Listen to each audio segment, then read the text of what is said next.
I'm pleased, very pleased in fact, to be joined by someone that I've admired for a number of years actually.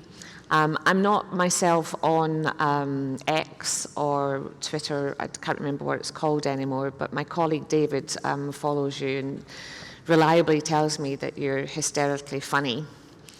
So I thought after the seriousness of our last session, we'd start maybe a little bit light, and then we'll get to the serious.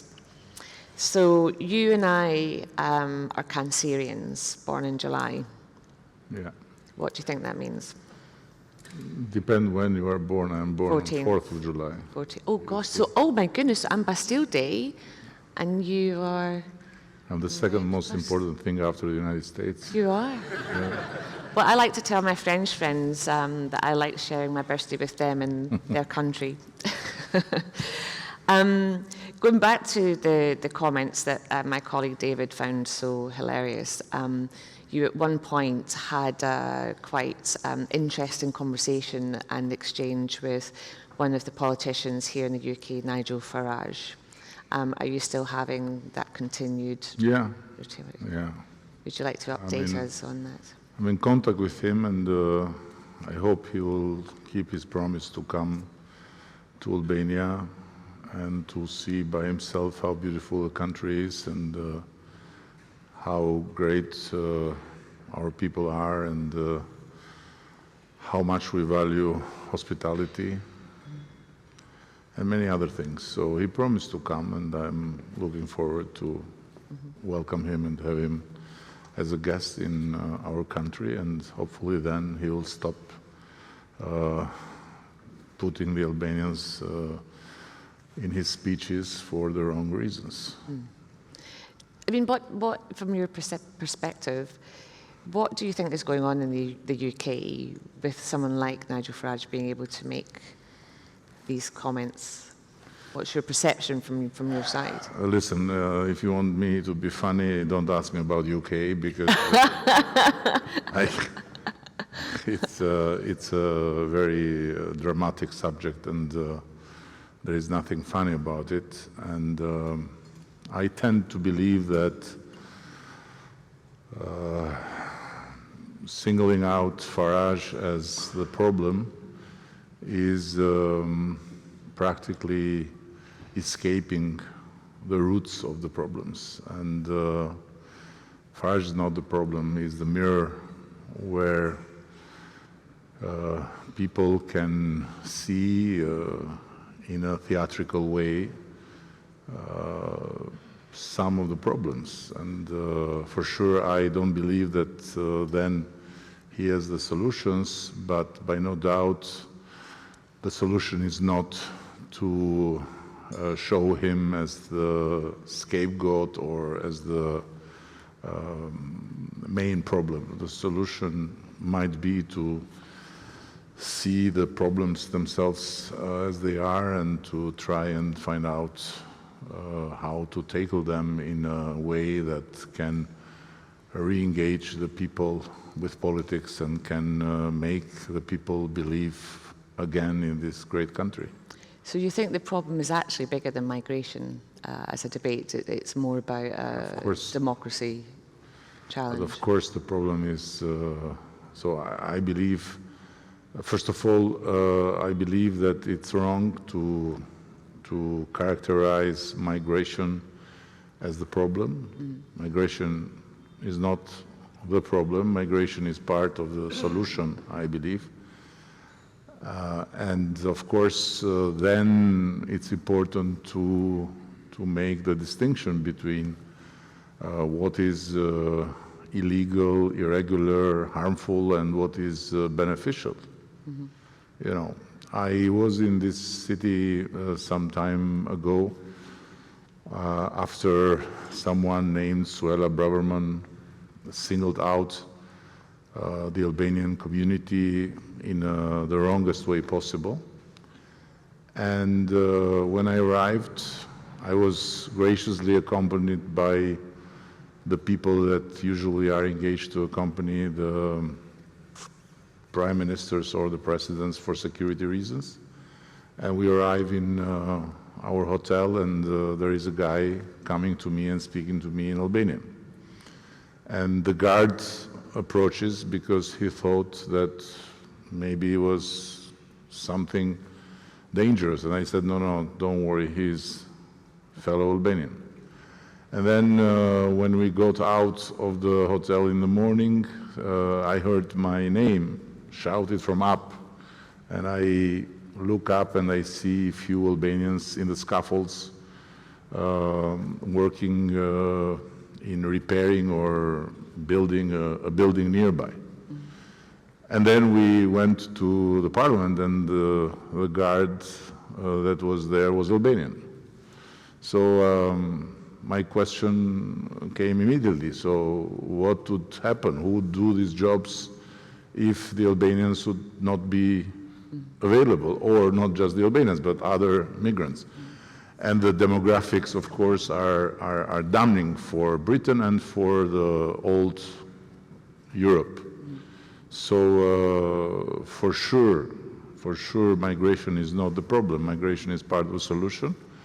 And playing with migration in the way that is being played is very dangerous, because it's very disruptive for the values and the principles that have made the democratic Europe and Britain itself great places to coexist, because it turns the issue in a cultural war, and then it goes deeper and deeper by fueling dissent and frustrations that can blow up the whole society in a moment in time.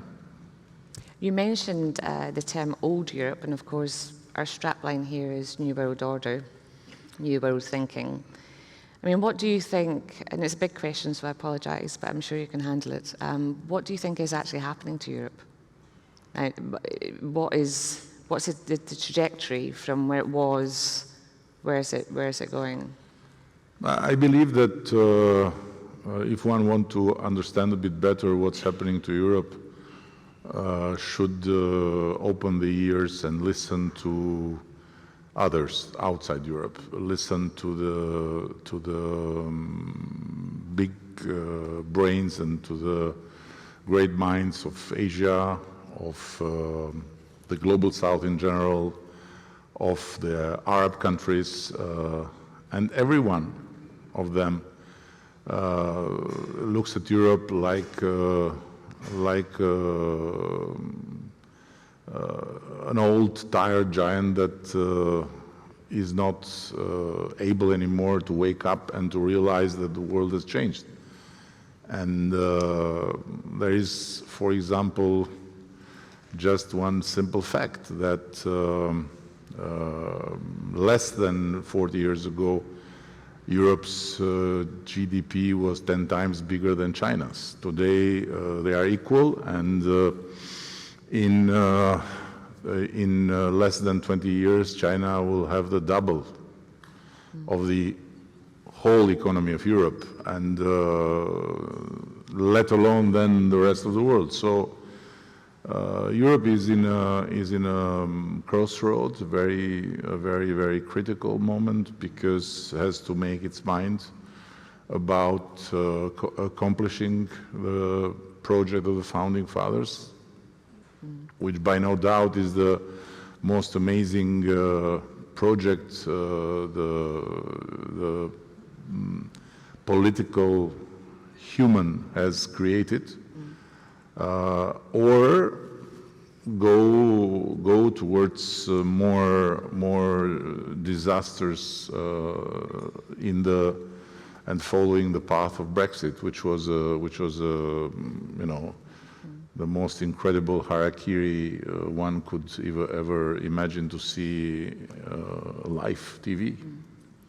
You mentioned China, and it's an interesting subject, because some of our panels have brought out, particularly in the world of critical minerals, for example, their dominance in that market. And we were speaking before you to the Syrian economy minister, and he was explaining how China is there helping with infrastructure and so forth. And China are really in the world in a way that I think perhaps Europe has perhaps stood back. Is that your perception? Would you agree with that? Say it again.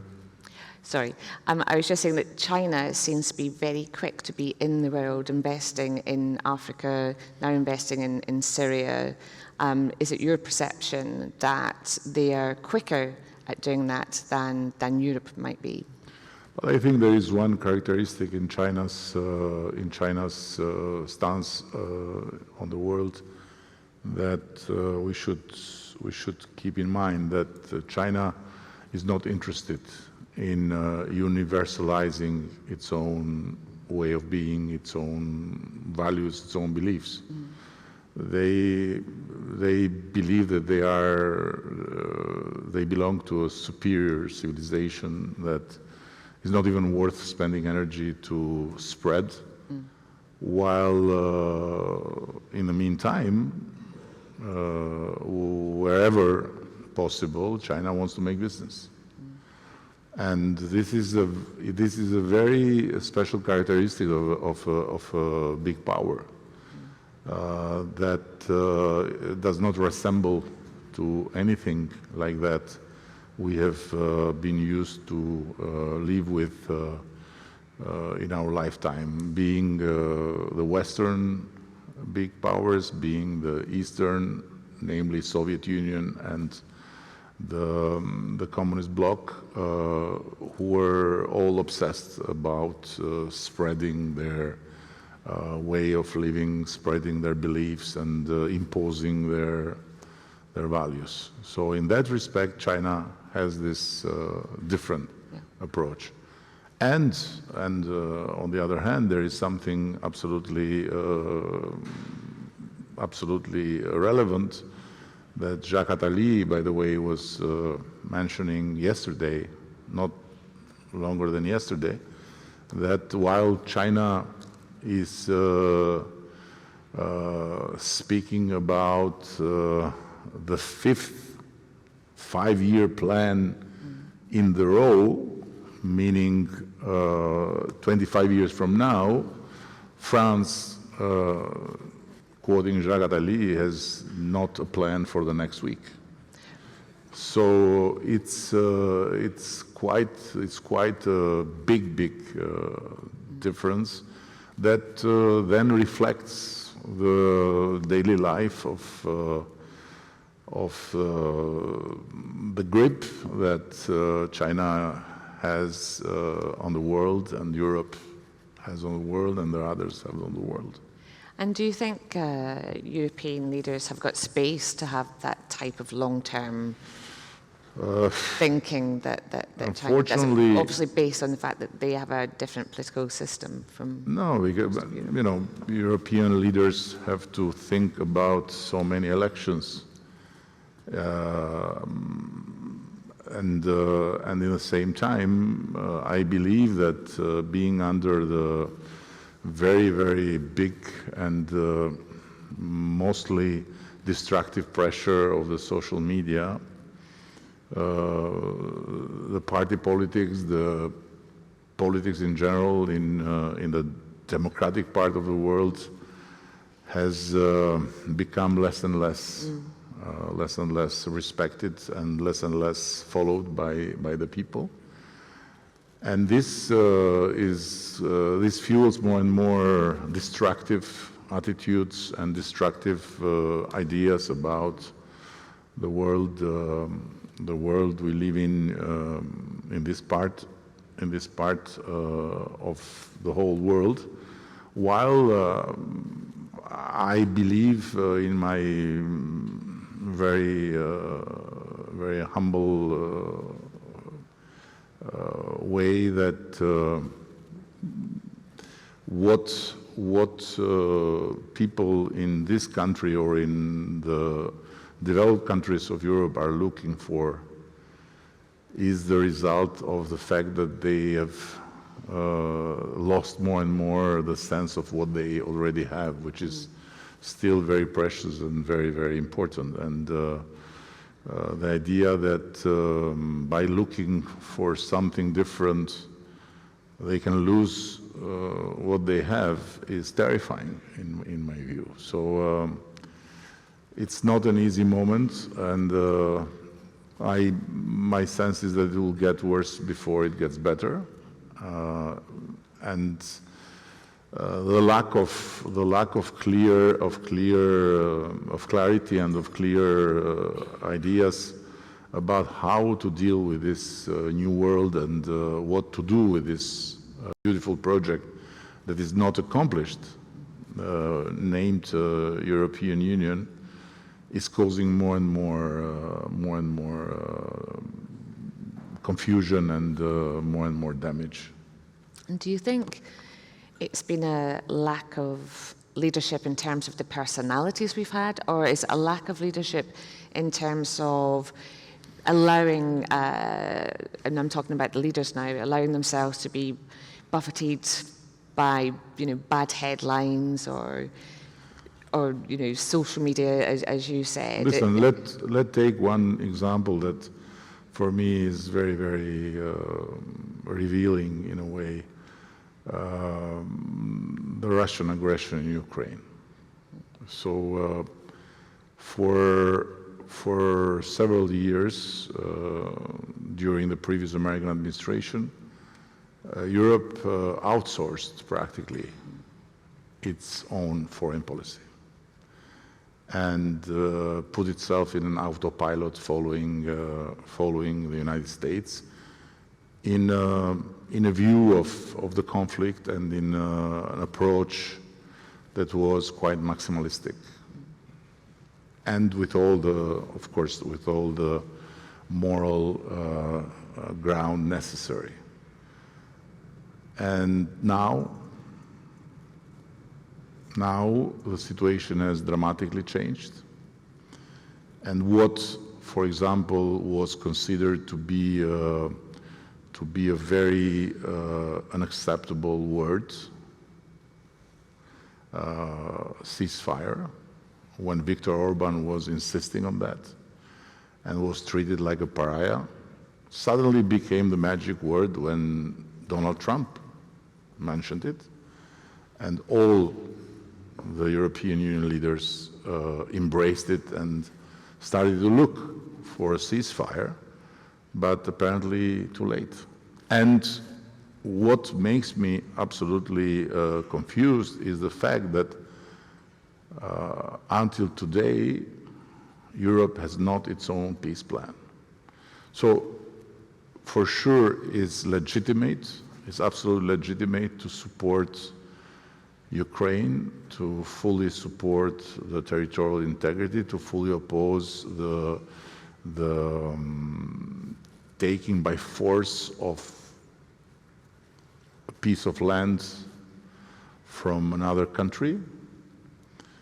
But while we are thinking about rearming and about supporting Ukraine with weapons, it sounds or it looks quite weird that we don't have a strategy of peace, we don't have a plan.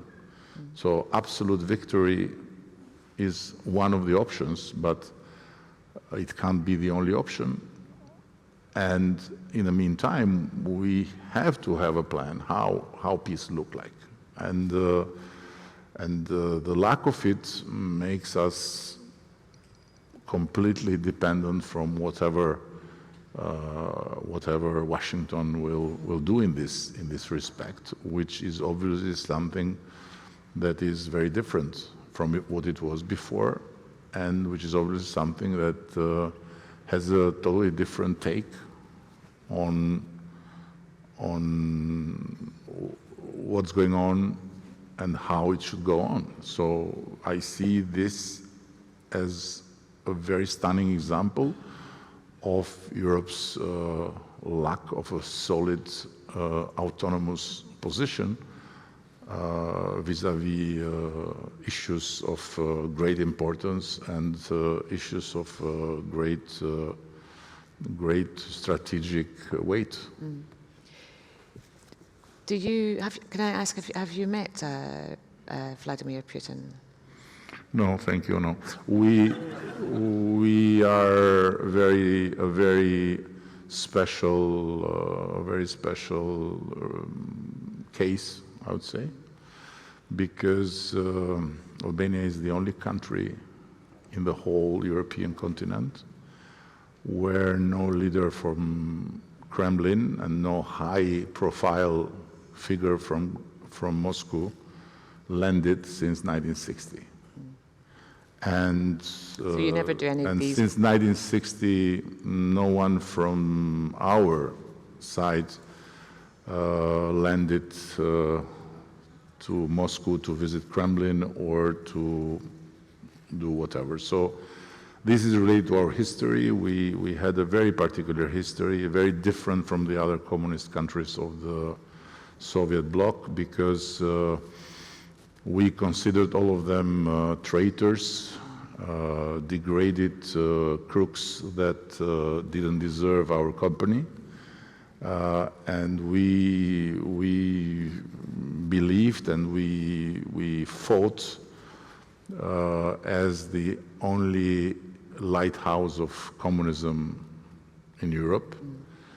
So when the Soviets abandoned Stalin, we continued following Stalin. So Stalin was in our main boulevard much taller than me in bronze until 1990.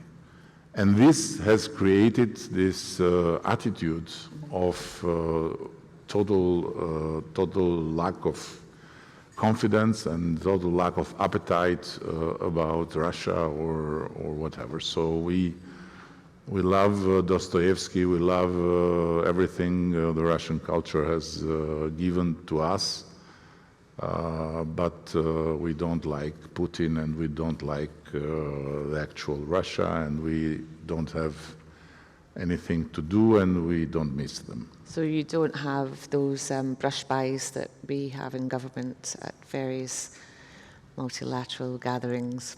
No, we are immune from that. We have never been tempted by Russian oligarchs, by Russian money, by Russian whatever. For us, the Russian literature and the Russian great music is more than enough. So going back to, and obviously we had a session before talking about mediation, and going back to your comment around Europe not knowing how to, I guess, prepare for peace. Does Putin want peace? And if so, what are those conditions? There is a story, I don't know how much familiar you are, there is a real true story about the Russian anthem. The Russian anthem was composed long ago, and after the change in the politics in Moscow, when they took some distance from Stalin, Khrushchev asked the author of the anthem, the poet, to change the text. And he changed the text. And then later on, when Russia became independent from the Soviet Union, or when the former Soviet Union countries became independent from Russia, Yeltsin called the author and said we should change the text. And the author, much older than in his original version when he wrote the first version of the anthem, he changed the text. And then Putin asked the fourth version of the anthem, but the music never changed. So this is to just answer your question that in Kremlin the music never changes. The text maybe. Okay. Well, to take that to a different level, and talking again about the future of Europe, does that mean that we might see, talking about 25 years hence, could we see a change in borders in Europe?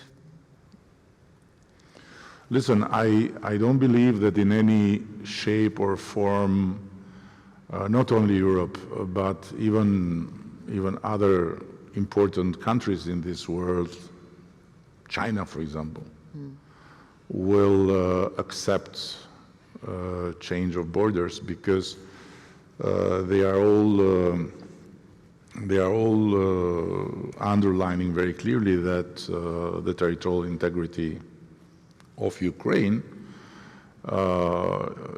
should be untouchable, right? But on the other hand, there are different forms of settlements that can open the path to peace, or in the form of a frozen conflict, without accepting any change of the borders. And I believe that this is the very right approach, because if we accept the change of the borders by force, then we accept that everything we have built for so many decades is gone, and then everything is open, up for grabs based on force. But what do you think he'd be willing to accept? Who? Putin. Well, I didn't meet him, as I told you, and we didn't talk lately about what he is willing to accept. It's very clear that Russia and he has been very well in somehow riding this horse of the Russian grandeur, and also fear from being surrounded, and so he has played very heavily and successfully with his public opinion so far the card of not allowing NATO to come closer to Russia's borders. But beyond that, I think that the damage he is causing to Russia in mid and long term is huge, and the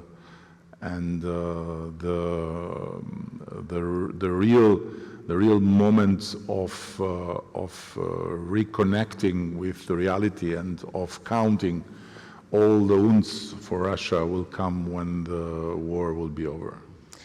And I'd like to pick up your point about how China invests and investing in two ways. You know, my first question on that, is President Trump right in that sense to look at having deals on critical minerals by way of using investment to try and, I suppose, find a compromise?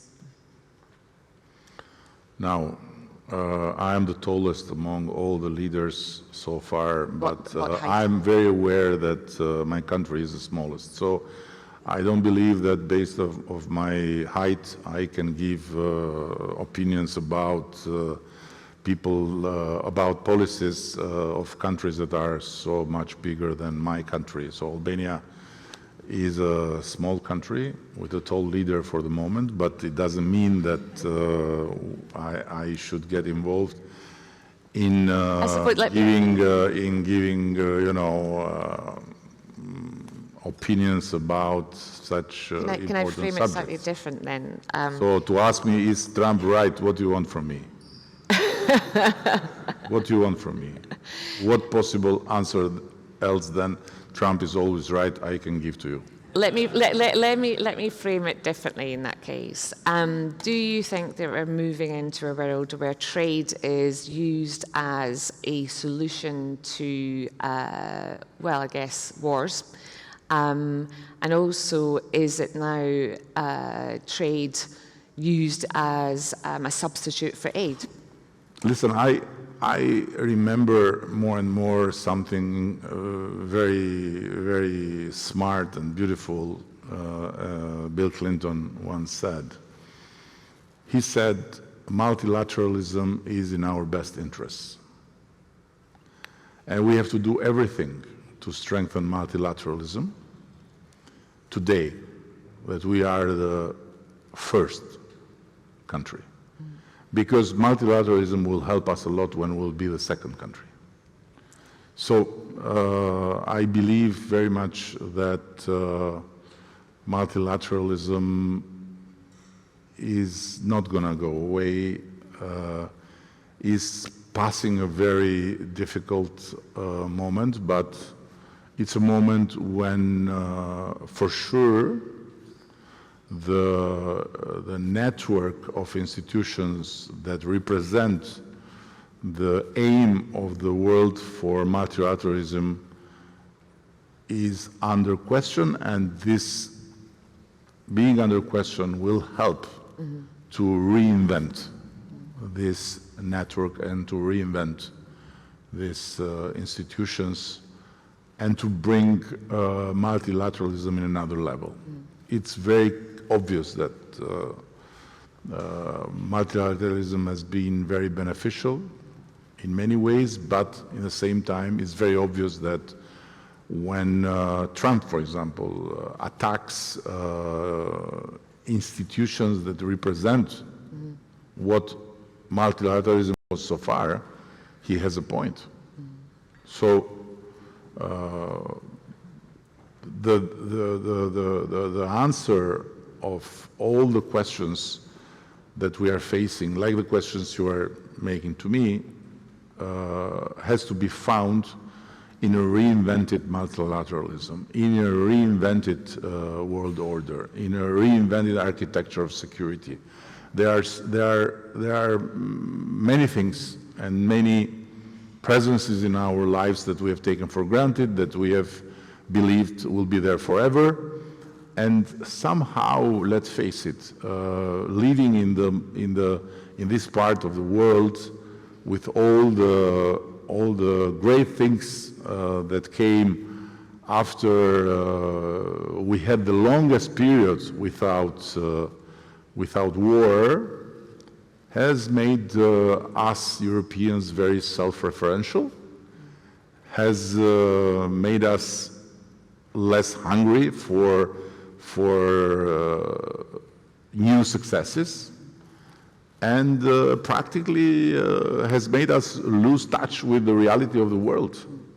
I had the honor to be yesterday with close to me with a gentleman from Syria, minister of the new Syrian government, thanks to you, that are able to connect people that otherwise would never see each other in this life. And we were talking, and I was telling him that it was very striking for me, and we had a big debate in the Munich Security Conference this year, after the French and the German foreign minister visited Syria in the beginning of this year, and they said literally, "We are ready to be your friends if you will comply with our values." So what does it mean?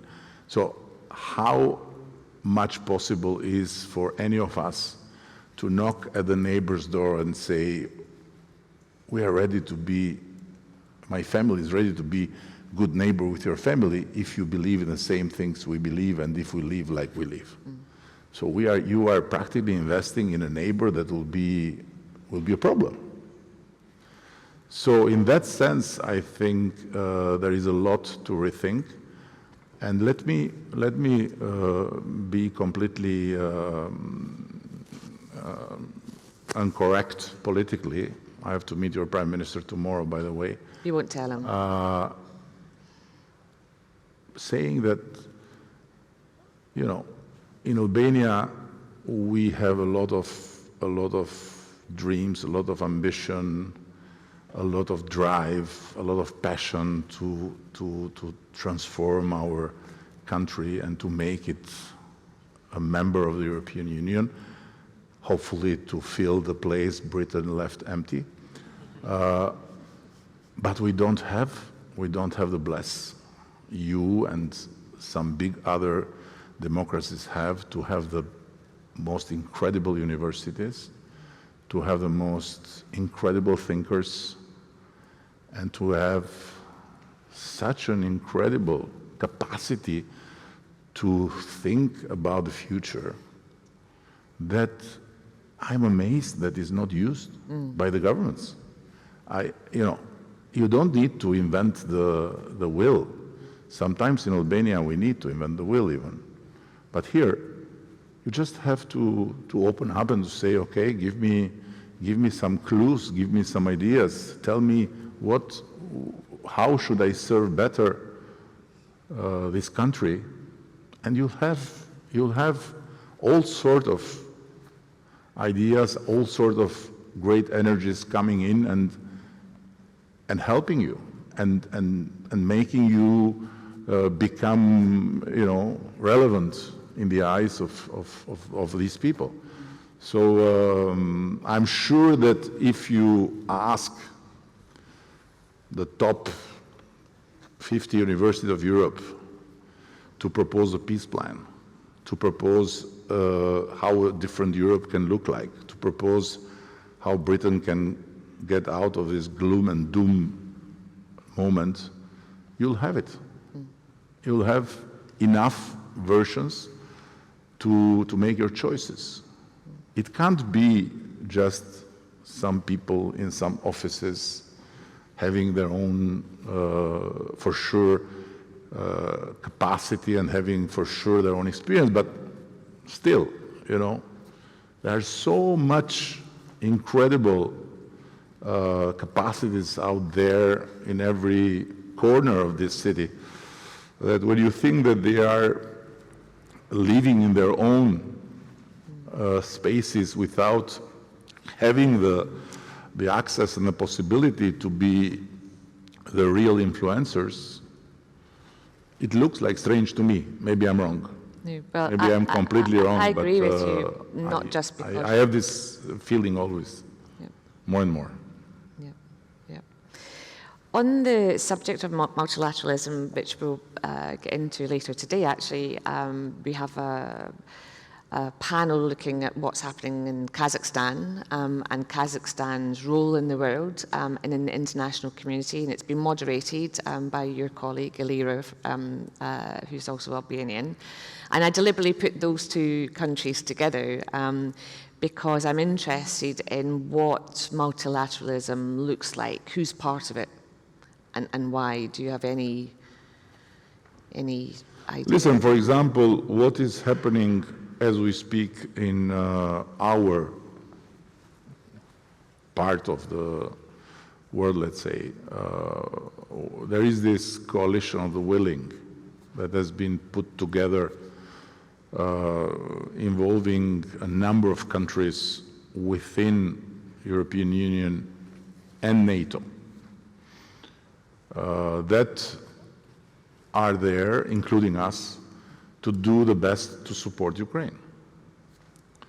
So I think that you can say whatever about this format, but I think that it's a moment of transition of multilateralism, and we'll see more and more of this kind of coalitions, and we'll see even coalitions that will trespass, the actual frames, like for example this one, where the main frame is NATO and EU, but where there is also Japan, Australia, if I'm not wrong. So there will be more and more coalitions like that for different reasons and different objectives. In the meantime, that a new network of institutions and of a new architecture of security will pop up. The question that I don't know at all the answer is with what price this new multilateralism and this new architecture of security will be in place. I wish with, as everyone wish, with not the high price of, God forbid, World War III, But nothing is excluded at this point. You know, there is so much blindness. There is so much fragmentation, and there is so much provocation and so much hate in this world that nothing is excluded. Wow. Tell us a little bit about your vision for Albania. Listen, every time I have the chance to meet Volodymyr Zelensky, and he says to me, "How are you? How are things going?" I say, when I see you, I am the happiest person in the world, and my country is paradise. Because there are no sirens in the night, and there is no bombing. So it's all relative. And of course, we are made in a way that we tend to forget the bad, and we have never enough good.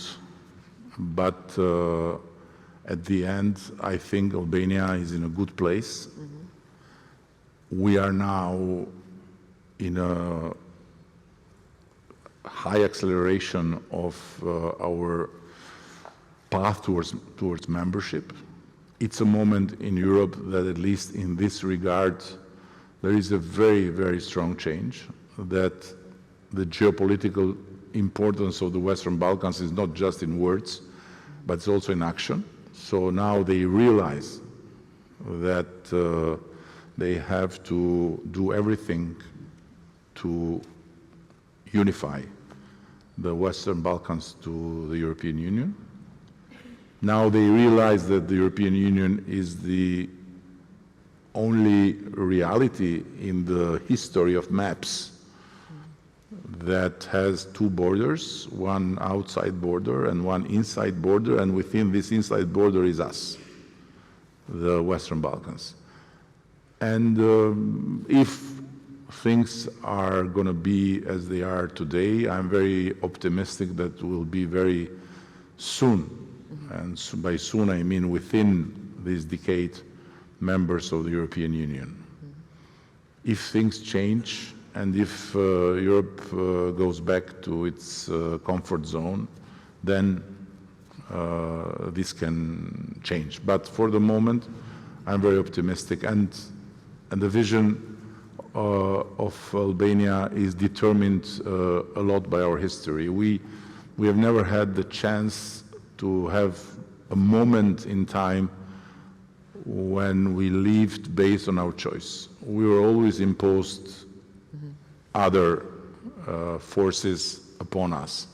500 years of Ottoman Empire, then we became independent, and then we had some chaos.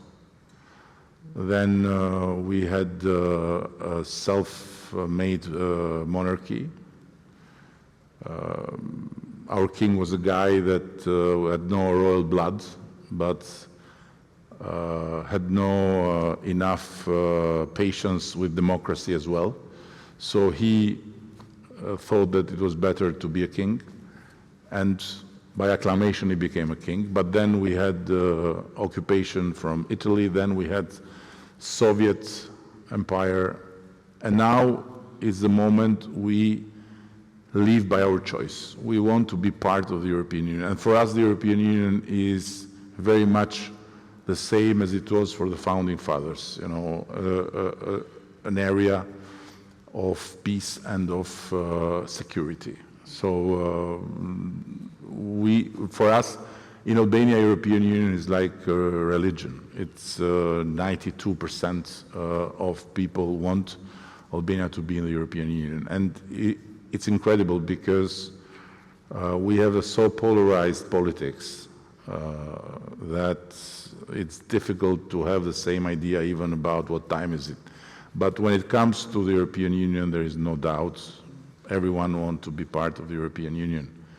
And not because we are naive, I guess, but because we have still a fresh memory of how it looks like out the European Union. So I believe that the Brits are starting to realize how it feels to be out, but they are still in a kind of denial. But when they'll realize completely, then I hope they will be forced to come back and reform the European Union. Well, maybe you can persuade them. You're quite... Me? Well, maybe. Well, I think that the European Union is the most beautiful project that has been invented by the humans when it comes to politics, but has the big interrogatory